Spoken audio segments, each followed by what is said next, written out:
Meanwhile, U.S. Secretary of State Marco Rubio says the Trump administration will begin to aggressively revoke Chinese student visas. Revoking visas of Chinese students, a decision that could seriously impact local colleges. Now targeting students from China. Donald Trump মার্কিন যুক্তরাষ্ট্রের president হিসেবে দায়িত্ব নেওয়ার পরেই একের পর এক যা সিদ্ধান্ত নিয়েছেন তাতে গোটা দুনিয়াতেই কম্পন শুরু হয়েছে। সেই সিদ্ধান্তগুলির মধ্যে অন্যতম ট্যারিফ।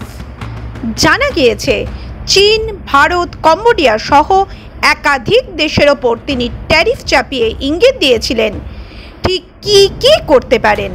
বিশ্বের দ্বিতীয় বৃহৎ অর্থনীতির দেশ চীন মার্কিন যুক্তরাষ্ট্রকে পাল্টা চ্যালেঞ্জ ছুড়ে দিয়েছিল। এখানেই শুরু হয় চীন যুক্তরাষ্ট্রের বাণিজ্য যুদ্ধ।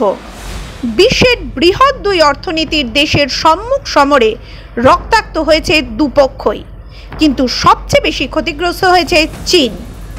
পরিসংখ্যান বলছে মাত্র এক মাসেই ট্রাম্পের দেওয়া ট্যারিফ বোমার দাপটে প্রায় 4 লক্ষ স্টার্টআপ কোম্পানি দেউলিয়া হয়ে গিয়েছে। মার্কিন যুক্তরাষ্ট্রের রফতানি হওয়া পণ্য আটকে পড়ে রয়েছে চীনের বন্দরগুলিতে। সেই সমস্ত পণ্য ডাম্প করতে অত্যন্ত সস্তা দরে এশিয়ার বেশ কয়েকটি দেশের কাছে দরবারও করেছিল শি জিনপিং, কিন্তু কাজের কাজ কিছুই হয়নি।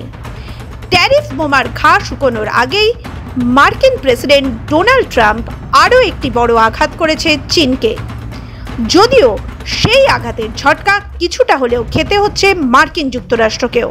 চীন সহ বিশ্বের বিভিন্ন দেশ থেকে বহু ছাত্রছাত্রী পড়তে আসে মার্কিন যুক্তরাষ্ট্রে।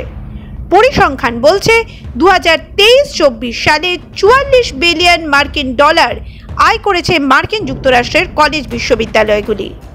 বোঝাই যাচ্ছে আমেরিকার অর্থনীতিতে চীনের কতটা অবদান রয়েছে। প্রেসিডেন্ট ট্রাম্প ঘোষণা করেছেন চীনা পড়ুয়াদের ভিসা তিনি বাতিল করবেন। ফলে মার্কিন যুক্তরাষ্ট্রে পড়তে আসা 2,80,000 চীনা পড়ুয়ার ভবিতব্যে অন্ধকার ভবিষ্যতের কালো ছায়া ঘুরে বেড়াচ্ছে।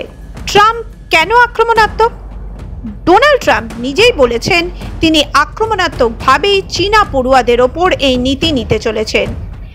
আমেরিকার state secretary Marco Rubio x হ্যান্ডেলে বার্তা দিয়েছিলেন যে সমস্ত ছাত্রছাত্রীদের চাইনিজ কমিউনিস্ট পার্টির সঙ্গে দূর পর্যন্ত যোগাযোগ রয়েছে তাদের ভিসা বাতিল করা হবে। পাশাপাশি তিনি জানিয়েছেন যুক্তরাষ্ট্রে ক্রিটিক্যাল ফিল্ডে চীনা পড়ুয়ারা যারা পড়াশোনা করছেন তাদেরও ভিসা বাতিল হবে। অর্থাৎ যুক্তরাষ্ট্র চাইছে না অত্যাধুনিক বিজ্ঞান প্রযুক্তি সম্পর্কে শিক্ষা গ্রহণ করে চীনা পড়ুয়ারা নিজ দেশে গিয়ে তা প্রয়োগ করুক। প্রশ্ন উঠতে শুরু করেছে যুক্তরাষ্ট্র চীনকে টার্গেট করে যে পদক্ষেপ করছে তাতে আমেরিকার কতটা সুবিধা হবে? কারণ চীনা নাগরিকদের পাশাপাশি অন্যান্য দেশের ছাত্রছাত্রীরাও যুক্তরাষ্ট্রে গিয়ে পড়াশোনা করার ক্ষেত্রে নিরুৎসাহিত বোধ করবে। যদিও অন্য আরেকটি পক্ষের মত গত কয়েক দশকে চীনা কমিউনিস্ট পার্টি গোটা বিশ্বের কাছে এবং আন্তর্জাতিক সীমানাকে কেন্দ্র করে ভিয়েতনাম, ফিলিপিন্স, তাইওয়ান সহ পড়শি দেশগুলির সঙ্গে যা আচরণ করছে তার থেকে এটাই প্রমাণ হয় চীনের অহংকার মাত্রা ছাড়িয়েছিল। সেই অহংকারে আজ ঢিল ছুঁড়ে তা মুহূর্তে চুরমার করে দিয়েছে যুক্তরাষ্ট্র। চীনা পড়ুয়াদের ভিসা বাতিল হওয়ার পিছনে আরও একটি বড় কারণ রয়েছে। যুক্তরাষ্ট্রে একটি ধারণা রয়েছে চীনা কমিউনিস্ট পার্টির তৈরি একটি আইন রয়েছে যার ফলে দেশের প্রত্যেকটি নাগরিককে বাধ্যতামূলকভাবে দেশের স্বার্থে গুপ্তচর বৃত্তি করতে হয়, সে ছাত্র হোক বা বিদেশে কর্মরত কোনো কর্মী। এ বিষয়ে 2016 সালে মার্কিন যুক্তরাষ্ট্রে একটি রিপোর্টও প্রস্তুত করা হয়। বাস্তববাদী যুক্তরাষ্ট্র ট্রাম্প প্রশাসনের তরফে চীনের বিরুদ্ধে যে মারাত্মক অভিযোগ আনা হয়েছে তা কি নিছকই অভিযোগ, নাকি এর পিছনে সামান্যতম সারবত্তা রয়েছে?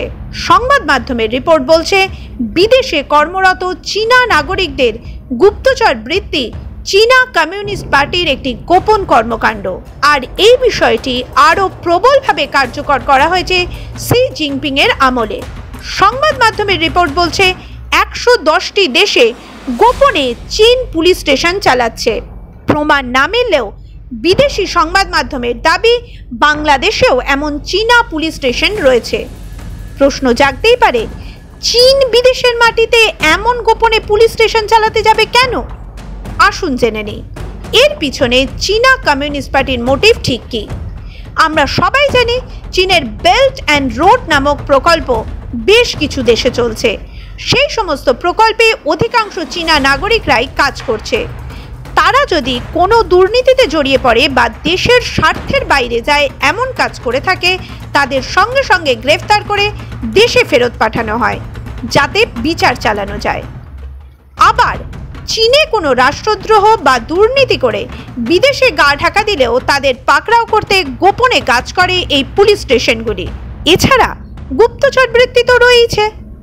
ডোনাল্ড ট্রাম্প এই সমস্ত দিক মাথায় রেখেই চীনা পড়ুয়াদের উপরেও বড় অভিযানে নেমেছে। আমেরিকার এই পদক্ষেপে নড়ে চড়ে বসেছে কয়েকটি দেশ। কিন্তু আমাদের ইউনূস সাহেব, তিনি কি ভাবছেন? মাধ্যম ব্যুরো রিপোর্ট।